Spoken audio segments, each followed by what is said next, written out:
부르시느니. 자, 부르는 사람이 목적을 가지고 부르죠. 불리는 사람이 나를 불러줘야 되는데 하고 부르는 건 아니에요. 그러니까 부르는 자에게 권한이 있는 거예요. 부름을 받은 자에게 권한이 있는 게 아니고 부르는 자가 부를 권한이 있는 거예요. 그 부르시는 이는 누구냐? 하나님입니다. 하나님께서 우리를 부르신다라는 거죠. 그래서 우리가 불림을 받으면 그것이 은혜죠. 우리가 하나님 앞에 부름을 받았다는 것이 은혜입니다. 부름을 받으면 뭐라 합니까? 대답을 하죠. 대답을 했다. 이제 부름을 받았다는 하나님 앞에 나왔다 이 말이에요. 요즘 뭐 했다고? 뭐한 자가? 그래, 부름을 받은 자가 하나님 앞에 나왔다. 지금 여러분 하나님 앞에 나와 있으니까 우리가 하나님 앞에 부름을 받았다. 누가 불렀느냐? 하나님이 부르셨다라는 거죠. 그러니까 이 권세가 주권이 누구에게 있느냐? 부르는 자에게 있다.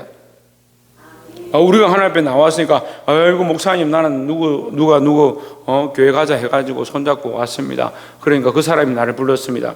그럼 그 사람이 자기를 구원하겠냐는 거예요. 구원은 하나님께 있으니까 하나님이 구원하신다라는 거죠. 여기 부르시는 이가 누구냐? 하나님이다. 부르시는 이에게 주권이 있다, 권세가 있다라는 겁니다. 그래서 로마서 말씀이 왜 어렵냐? 인간의 지각으로 이걸 해석을 해야 되는데 로마서는 철저하게 하나님의 주권에 대해서 얘기하고 있습니다. 너희는 토기장이라고 계속 얘기하는데 우리 자꾸 뭐라 생각합니까? 내가 이 글을 읽으니까 전지적 작가 시점에서 읽는 거예요. 자기가 전능한 하나님인 양 이 말씀을 해석하려고 하니까 이게 계속 부딪히는 거예요. 우리는 그냥 인생이고요. 우리는 그냥 지렁이 같은 야곱이고요. 우리는 그냥 토기장이가 만든 질그릇에 불과한 존재들이다라는 거죠. 그것을 인정하고 누가 불렀냐? 내가 나온 게 아닙니다. 하나님 우리 부르셨기 때문에 여기 와 있다라는 거죠. 늘 하나님 앞에 겸손하시길 바랍니다. 교회는 항상 이게 문제예요. 겸손해야 되는데 겸손에 겸손을 더하고 겸손에 겸손을 더하고 옆에서 한번 봅시다. 겸손에 겸손을 더하고 겸손에 겸손을 더합시다. 네, 겸손에 겸손을 더하고 겸손에 겸손을 더하는 거예요. 이게 뭐요? 이게 뭐요? 전정미선 이게 뭐요? 예, 그리스도를 닮아가는 것이 그리스도의 모습. 어떤 위인들 얘기할 필요 없어요. 어떤 위인이 참 겸손했다. 그걸 배우는 게 아니에요. 그리스도의 모습을 닮아가는 거예요. 그래서 내가 지금 겸손해도 그리스도의 모습에 미치지 못하기 때문에 더 겸손하고 겸손에 겸손을 더하고 왜 겸손을 또 해야 되느냐? 겸손해졌는데 말씀을 듣고 겸손해졌는데 돌아서면 뭐요? 또 교만한 게 인생이에요. 겸손하면 순종합니다. 자기 생각대로 하지 않습니다. 그런데 왜 겸손하지 못하냐? 자기 생각대로 하거든요. 여러분 겸손을 힘쓰시기를 소망합니다. 9장 1절에 내가 그리스도 안에서 참말을 하고 거짓말을 아니하노라. 나에게 큰 근심이 있는 것과 마음에 그치지 않는 고통이 있는 것을 내 양심이 성령 안에서 나와 더불어 증언하노니 했습니다. 이 저자가 누가가 이 말씀을 기록하는데 이 바울이 이 로마서를 기록하는데 이 로마서 가운데 뭐라고 하냐? 내가 참말을 하고 거짓말을 하지 않는다. 무슨 참말을 하느냐? 내가 지금 너무 고통스럽다. 내가 지금 고통스러운 것이 참된 말이다. 왜 고통스럽냐? 내 양심이 성령 안에서 나와 더불어 증언하는데 내 마음에 아주 큰 고통이 있다. 무슨 고통이냐? 2절에 나의 형제 곧 권력의 신척을 위하여 내 자신이 저주를 받아 그리스도에게서 끊어질지라도 원하는 바로라. 내가 차라리 끊어져도 내가 구원을 받지 못해도 내 형제 곧 권력의 친척 이 이스라엘 백성이 하나님 앞에 구원받기를 내가 간절히 바란다. 그것 때문에 내 안에 이 속걸음이 있고 안타까움이 있고 내 마음이 찢어지는 것 같다. 그 얘기를 하고 있는 거예요. 여러분 바울은요 자기 나라 민족을 위하여 이런 마음을 가지고 있는데 나는 내 가족을 위하여 내 영혼을 위하여 자기 자식을 위하여 자기 가정이나 자기 가족이나 자기 친척을 위하여 이런 마음이 없으면요 자기 자신에 대한 마음도 없는 거예요. 자기는 구원받았다 다 생각하거든요. 마음 편하다. 난 구원받았으니까. 자기를 향해서 이 찢어지는 마음이 있어요. 나는 왜 이럴까? 나는 왜 이리 공고한 자인가? 왜 자꾸 죄를 범하고 원하는 선을 행치 아니하는가? 하나님 말씀대로 살지 않는가? 하나님 뜻을 쫓아가지 않는가? 겸손하지 않는가? 자기를 향해서 이런 찢어지는 마음을 가지면 다른 영혼을 향해서도 다른 영혼을 볼 때 이 한 영혼, 이 생명, 하나님 이 영혼을 불쌍히 여겨주십시오. 이 마음이 찢어지고 뼈가 상하는 그런 모습이 있어야 되는데 그런 마음은 없는데 전도는 하겠다라. 그러니까요, 전도의 씨도요, 정말 믿음으로 겸손한 사람이 전도를 하면요, 참 겸손한 사람이 교회에 들어와요. 근데 교만하고요, 목사님 말을 듣지 않고 자기 마음대로 고집 피우는 사람이 전도해가 오면요, 그 전도해온 사람도 말을 안 듣는 거예요. 누구를 기쁘게 하느냐? 주를 위한 겸손이 있느냐? 이 바울의 모습 우리가 본받아야 하면 이 바울의 이 기도 제목이 우리의 기도 제목이 되어야 한다는 거죠. 자신이 차라리 구원을 못 받아도 내가 생명책에서 끊어진다 하더라도 그리스도에게서 끊어진다 할지라도 나는 이 나라의 민족이 이 이스라엘 백성이 구원받기를 간절히 소망한다. 이것이 내 안에 피 끓는 고통이고 기도고 그 마음이다라는 거죠. 여러분 자녀를 향해서 여러분 가정을 향해서 그런 마음이 있습니까? 여러분 아내와 남편을 향해서 그런 마음이 있습니까? 그런 애통한 마음을 가지고 전도하고 그 영혼을 살리고자 힘쓰시기를 주의 이름으로 축원합니다. 3절에 그들은 이스라엘 사람이라 그들에게는 양자됨과 영광과 언약들과 율법을 세우신 것과 예배와 약속들이 있고 했습니다. 양자됨과 영광과 언약과 율법을 세우신 것과 예배와 약속이 있고는 그들에게 있다는 게 아니고 이 민족에 이미 주어졌다는 이 이스라엘 민족에게 양자됨에 먼저 알게 하신 것, 하나님의 백성의 그 언약을 주시고 그들에게 율법을 주시고 예배를 허락하셨고 약속을 주셨는데 그들이 그걸 받지 않은 거죠. 그들이 이것을 가지고 있으면 이렇게 하고 있지 않겠죠. 그들이 이 하나님 앞에 예배를 가지고 있고 하나님의 약속을 사모하고 있고 그 하나님의 양자됨을 하나님의 자녀됨을 붙잡고 있으면 바울이 지금 내 마음에 이 고통이 있다. 내가 거짓말을 하지 않냐고 참말을 한다. 내가 진실로 그리스도에게 끊어질지라도 내가 이 이스라엘 백성이 하나님 앞에 구원받기 원한다. 이런 말을 왜 하겠어? 이게 있는데 약속들이 있고는 그들 안에 있는 게 아니고 그들이 이것을 이미 받았지만 이것을 믿지 않으니까 자기들 그게 아니라는 거죠. 그래서 어떻게 됩니까? 이 양자됨을 빼앗기는 거예요. 구원의 권세를 빼앗겼습니다. 그래서 이스라엘의 잠시 완악함은 이방인에게 구원의 빈거가 되는 거예요. 이스라엘의 완악함으로 말미암아 이 복음이 어디로 흘러가느냐? 이방인 가운데 흘러간다. 그래서 우리에게 이 복음의 기회가 주어졌다라는 거죠.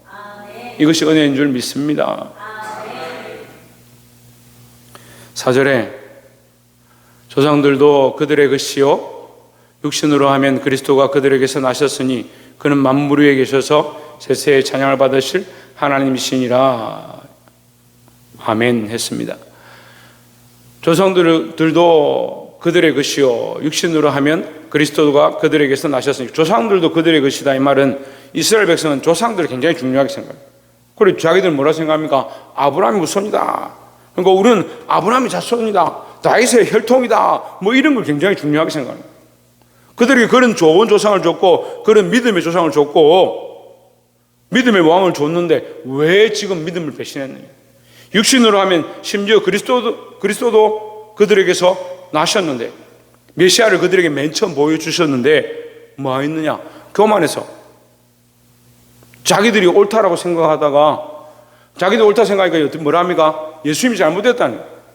자기들이 옳으니까 예수님 틀렸다는 거예요. 자기들이 하고 있는 이 성전을 지키는 것 이것이 옳은데 예수님이 이것을 빼앗으려고 한다.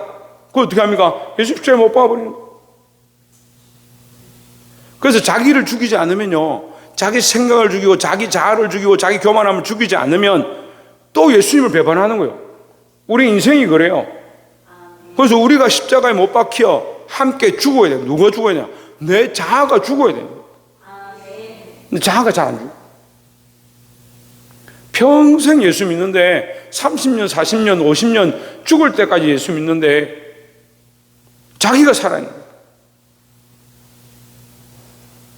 내가 죽고 내 안에 그리스도가 살고 내가 살아있는 것은 내가 사는 것이 아니고 내가 그리스도 안에서 살아야 돼요.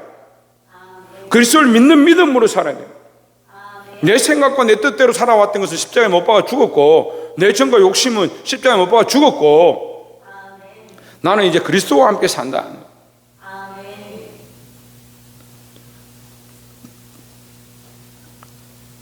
사랑하는 성도 여러분, 그리스도와 함께 사는 자들이 되기를 소망합니다. 5절에 4절에서 끝날 때 이 얘기를 하죠. 뭐라 합니까? 4절 올려보세요. 찬양을 받으실 하나님이시니라 했습니다.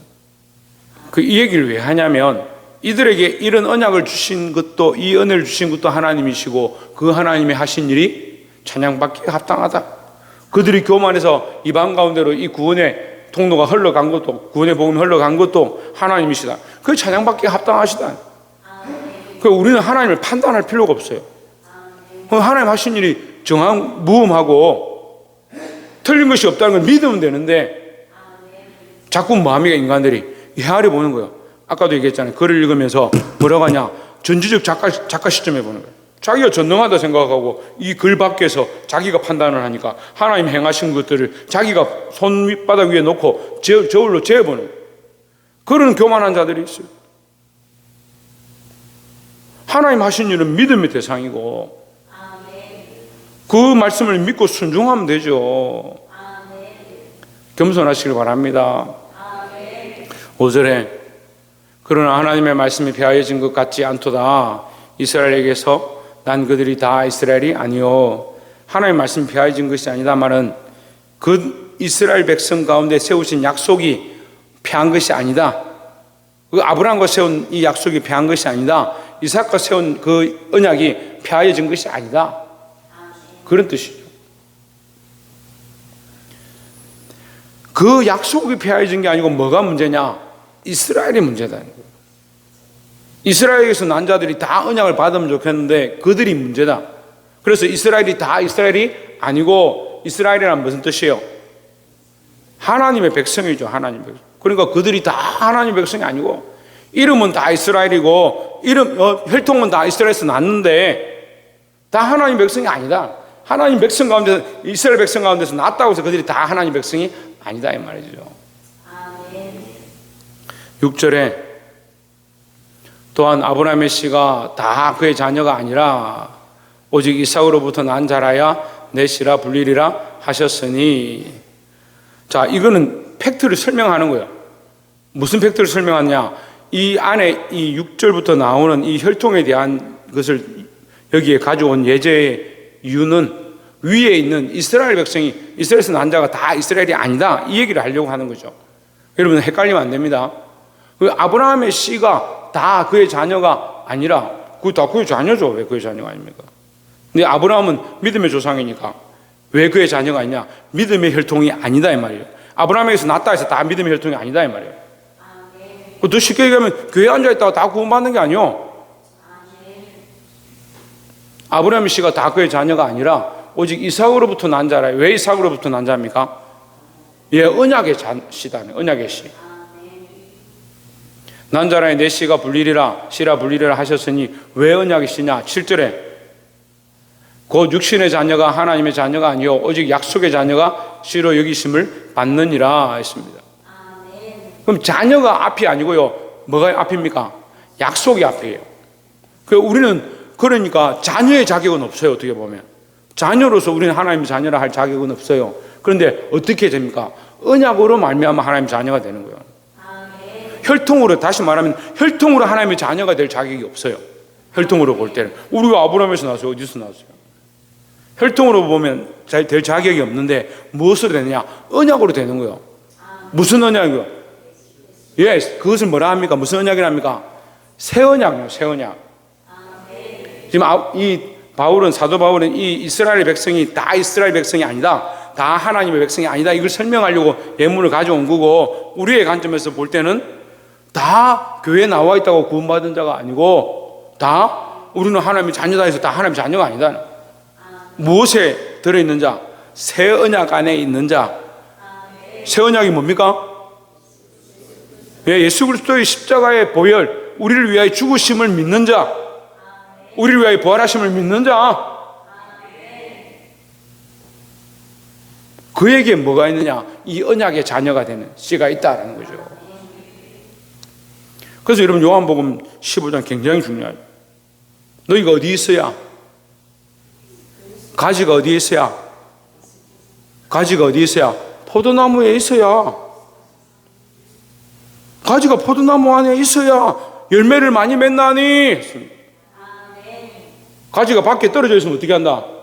그걸 모아다가 불에 사른다. 똑같은 가지인데, 목사님, 똑같은 포도나무 가지 아닙니까?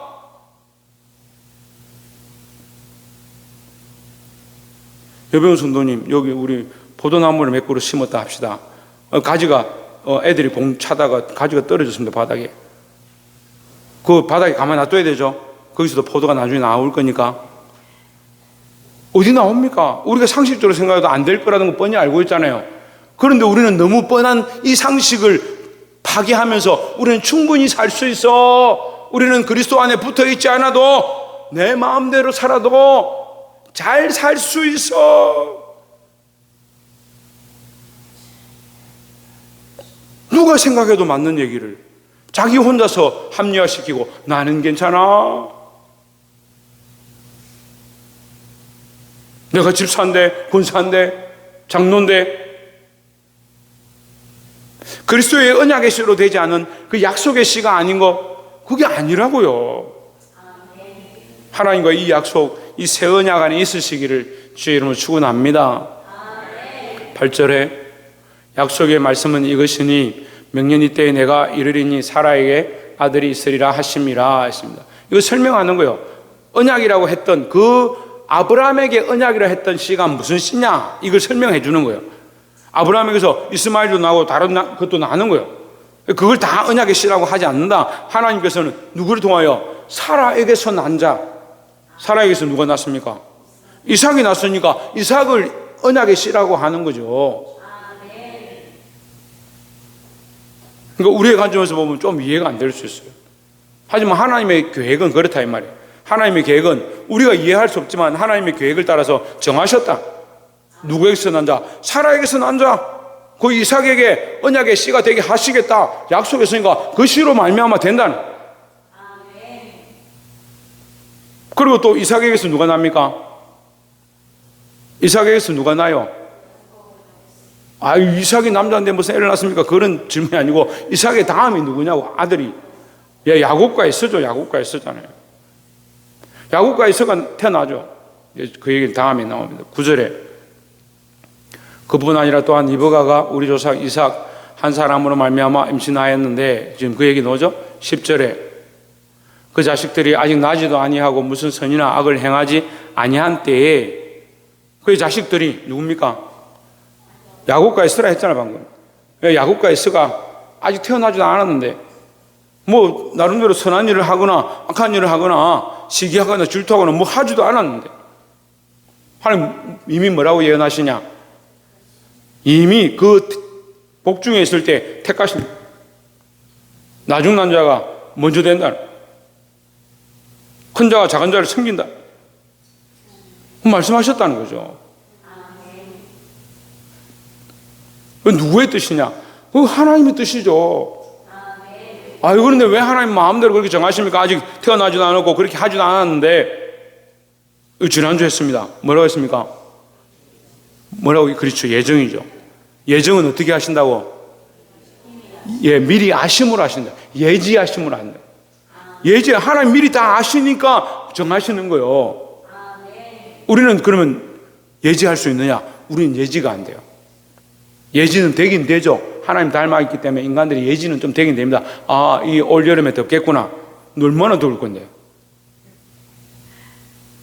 올 여름에 비가 많이 온다는데 비가 좀 많이 오겠지. 얼마나 많이 오냐고. 그걸 예지를 하는 게 아니고 우리는 조금 알기는 알죠. 예상하는 거죠. 조금 예상하는 거예요. 예지는 뭐냐? 정확하게 아는 거예요. 그 하나님 정확하게 아시니까 우리가 정한 거죠. 우리는 이해할 수가 없어요. 그래서 어떻게 하냐? 믿는 것 뿐이죠. 여러분, 우리가 걱정 근심한다고 지구가 천천히 돌아가고 걱정 근심한다고 구름이 떴다 사라지고 우리 뜻대로 되지 않습니다. 하지만 하나님은 우주 만사를 주장하시는 줄 믿습니다. 그러니까 그 전능하신 하나님 앞에 하나님의 전능함을 인정하면 인정할수록 뭐하냐? 우리가 겸손할 수 있는 거예요. 겸손은요, 허리를 숙이고 아이고 얘 이렇게 한다고 그게 겸손한 게 아니에요. 겸손한 것은 하나님을 계속 인정하는 거예요. 그리스도를 계속 인정하는 거예요. 하나님 하신 일을 잘하게 해야 돼요. 우리의 주장이 아니고 우리의 잘남이 아니고 우리의 어떠함이 아니고 하나님의 은혜와 하나님의 역사와 하나님의 인도하심과 예수 그리스도의 살아계심을 늘 나타내고 자랑할 수 있는 저와 여러분 되기를 주의 이름으로 축원합니다. 그 자식들이 아직 나지도 아니하고 무슨 선이나 악을 행하지 아니한 때에 하나님의 미리 아심으로 택하심을 따라 여기 이제 넣자면 이 9장이 넘어왔으니까 뭘 집어넣냐? 8장을 집어넣어야 돼요. 여기 8장을 왜 미리 기록했느냐? 9장의 이 일에 대해서 하나님의 하심이 정확하다. 그걸 설명하려고 8장을 하는 거예요. 8장을 공부해 보니까 아, 그랬구나. 하나님의 정하심은 정확무하구나. 그래서 하나님이 9장에 와서 보니까 태어나지도 않은 아이들을 정했다. 아, 이유가 있구나. 하나님이 예지하시고 예정하시고 뜻이 있으니까 하나님 분명히 아시니까 하나님의 이 정하심은 틀리지 않다라는 거죠. 근데 우리가 알 수 있느냐? 우리가 어떻게 알아요? 얼굴에 써다니는 사람 것도 아니고. 조혜준이는 얼굴에 하나님 택하신 사람, 은총이는 하나님 안 택하신 사람, 해찬이는 예배 시간에 까부는 사람 적어 놓은 게 아니잖아요. 정신 안 차리냐?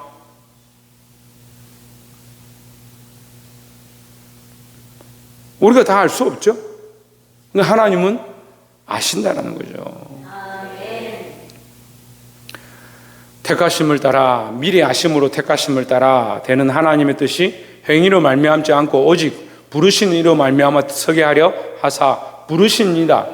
이것이 부르신 게 뭐냐? 택했다는 말이에요. 똑같은 말이에요. 선택했다.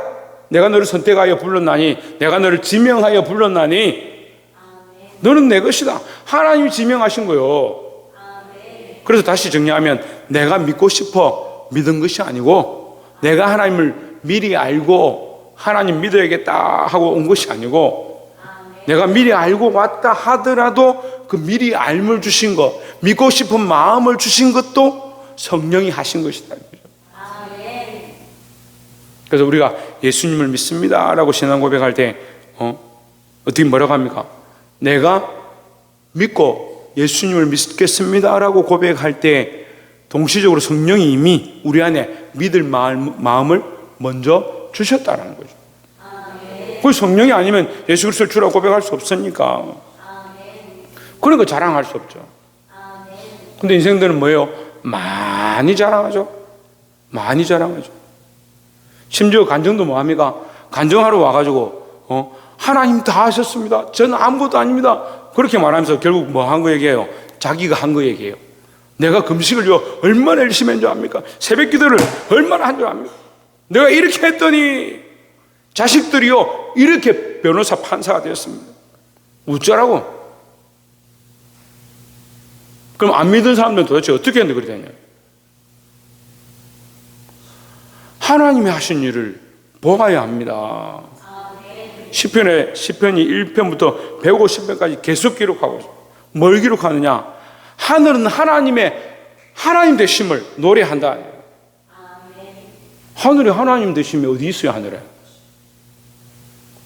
그 하나님 행하신 이 하늘의 역사를, 이 창조의 역사를 그 속에서 보는 거예요.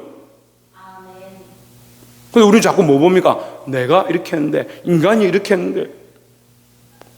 계속 끊임없이 교만한 거예요. 그 조금 힘들면 좀 겸손했다가 조금 살만하면 교만해져.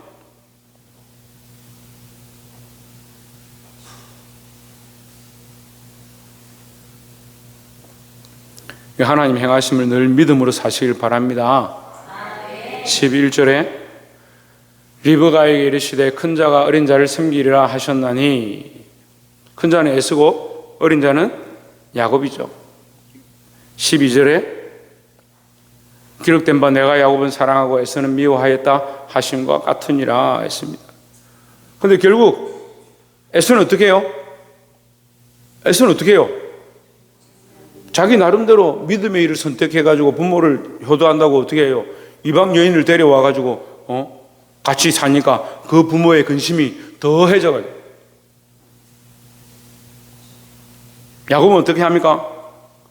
지지고 볶고 문제들을 일으키고 네 남편이 내 남편이 하면서 다 데려왔지만 어쨌든 12지파를 이루고 하나님 앞에 엎드려가지고 기도하고 야복 나루터에서 천사와 씨름하고,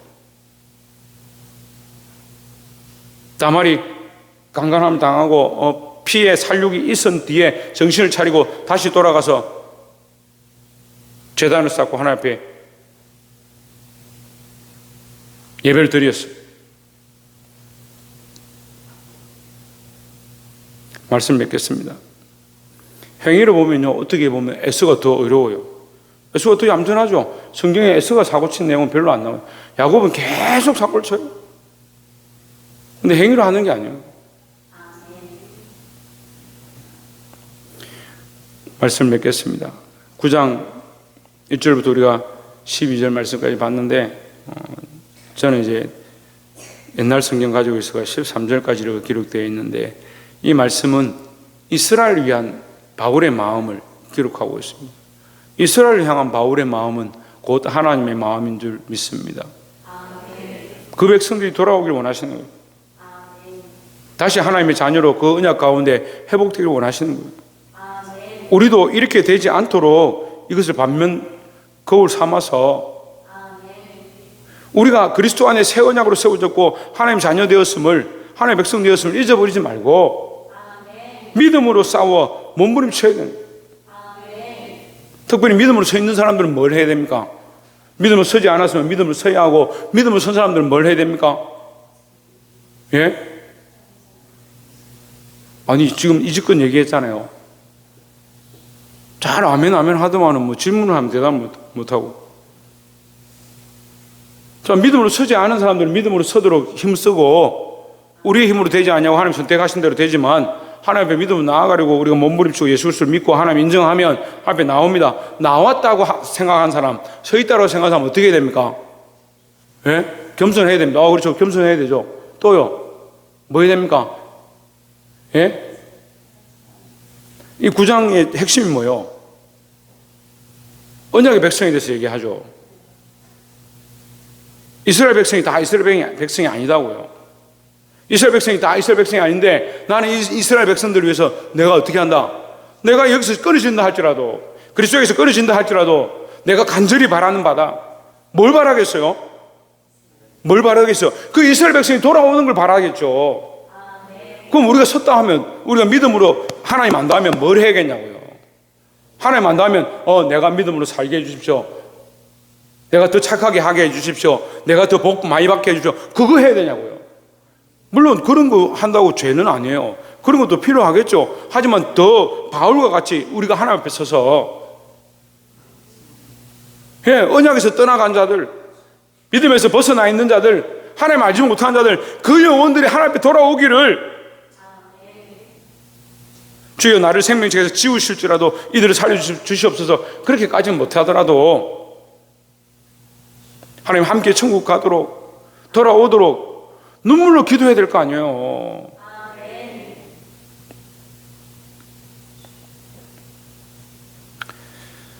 사랑하는 성도 여러분, 오늘 이 바울의 마음을 가지시고, 저은영 바울의 마음이 누구의 마음이다?